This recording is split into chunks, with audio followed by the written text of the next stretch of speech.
श्री शिवाय नमस्तुभ्यम दोस्तों, आज हम चर्चा करने वाले हैं कि केले के पेड़ की उत्पत्ति कैसे हुई। केले की पेड़ की कथा। ऋषि दुर्वासा के भयंकर श्राप से उत्पन्न हुआ पेड़ जानिए पूजा में कैसे पूजनीय बन गया। केला। केले के पेड़ का आध्यात्म बहुत महत्व है। इसे भगवान विष्णु का स्वरूप माना जाता है। केले के पेड़ के उत्पन्न होने की कहानी रोचक है, जो ऋषि दुर्वासा के क्रोध से जुड़ी हुई है।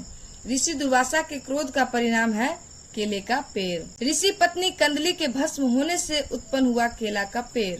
पूजा व्रत विधान में केले का फल प्रसाद में, केले के पत्ते पूजा स्थल को सजाने में और केले का पौधा किसी भी स्थान को पूजा स्थल की मान्यता देने के लिए बहुत ही महत्वपूर्ण माना जाता है।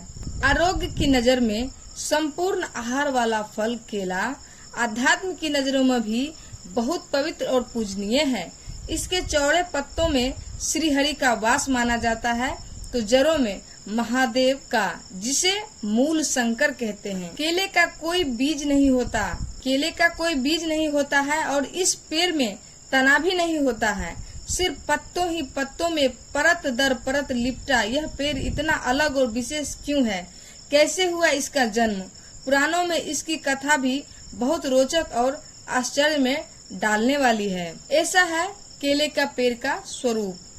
केले के पेड़ को ध्यान से देखें तो यह किसी भारतीय स्त्री की कल्पना जैसा लगता है। पत्तों पत्तों में लिपटा तना ऐसा लगता है जैसे किसी महिला ने साड़ी लपेट रखी है और सबसे ऊपरी भाग में फलों से लदी शखानुमा आकृति जमीन की ओर ऐसी लटकती है जैसे फूलों से सजी हुई किसी महिला की चोटी। दरअसल यह संरचना यूं ही नहीं है, असल में यह एक स्त्री का ही स्वरूप है। इसका वर्णन पुराण कथा में मिलता है, जिसका संबंध सबसे क्रोधी ऋषि दुर्वासा से है। यह है केले के पेड़ की कथा। एक कथा के अनुसार महर्षि अत्रि और अनुसुईया के पुत्र दुर्वासा बहुत ही क्रोधी स्वभाव के थे, लेकिन उनके अंदर ऋषि संस्कार बचपन से ही प्रबल थे और वह 5 वर्ष की अवस्था आते आते ध्यान साधना में लीन रहने लगे थे।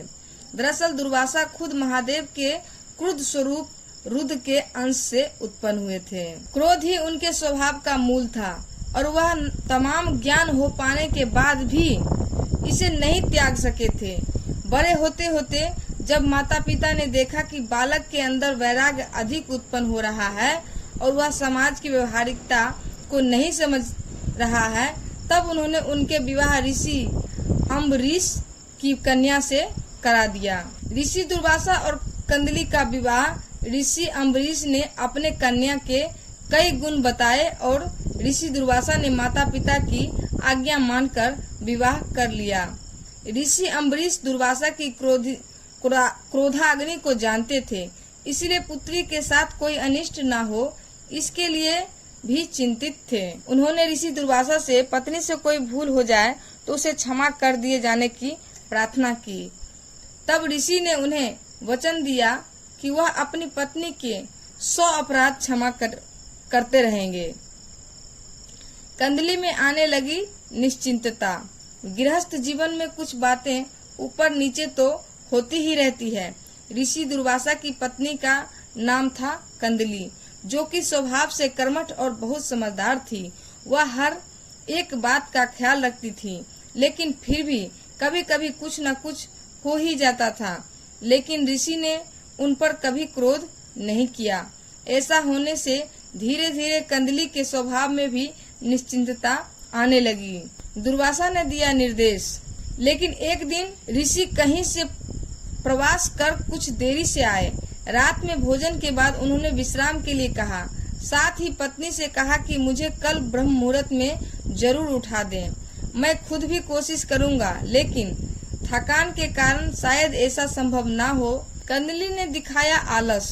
अगली सुबह कंदली की ब्रह्म मुहूर्त में नींद तो खुली, लेकिन आलस के कारण न तो वह खुद उठी और न ही ऋषि को उठाया। सुबह सूर्योदय के बाद जब ऋषि की आंख खुली तो दिन चढ़ आया था। अपना अनुष्ठान न कर पाने के कारण वह कंदली पर बहुत क्रोधित हुए और उन्हें भस्म हो जाने का श्राप दे दिया।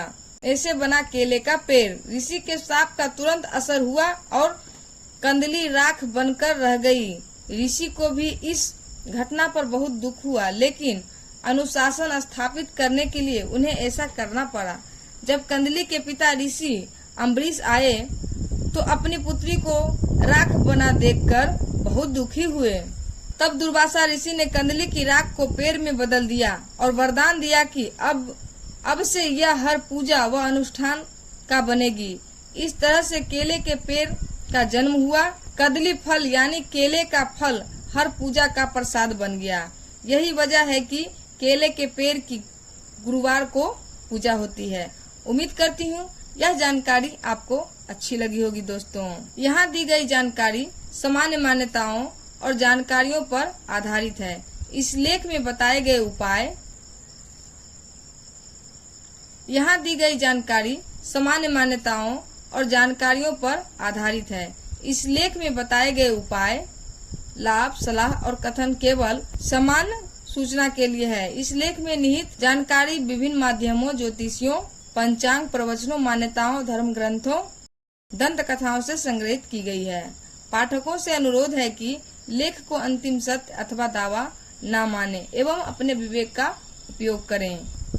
यहाँ दी गई जानकारियाँ धार्मिक आस्था और लोक मान्यताओं पर आधारित है। इसका कोई भी वैज्ञानिक प्रमाण नहीं है। एक भी बात की सत्यता का प्रमाण नहीं देता है। लड्डू वॉइस अंधविश्वास के खिलाफ है। इस वीडियो में केवल इतना ही दोस्तों। अगर आपको यह वीडियो अच्छी लगी हो तो इसे फेसबुक, इंस्टाग्राम, व्हाट्सएप पर शेयर और लाइक जरूर करें। इसी तरह के और भी इंफॉर्मेटिव वीडियोज को देखने व जानकारी प्राप्त करने के लिए आपका अपना चैनल लड्डू वॉइस को जरूर सब्सक्राइब कर लें। वो घंटी के बेल आइकन को भी दबा लें ताकि हमारे वीडियोज का नोटिफिकेशन आपको मिलता रहे। अपने विचार हमें कमेंट बॉक्स में जरूर भेजें। श्री शिवाय नमस्तुभ्यम दोस्तों, आप सभी को धन्यवाद। हम सभी के ऊपर भगवान शिव, माता पार्वती एवं समस्त देवी देवताओं का आशीर्वाद बना रहे।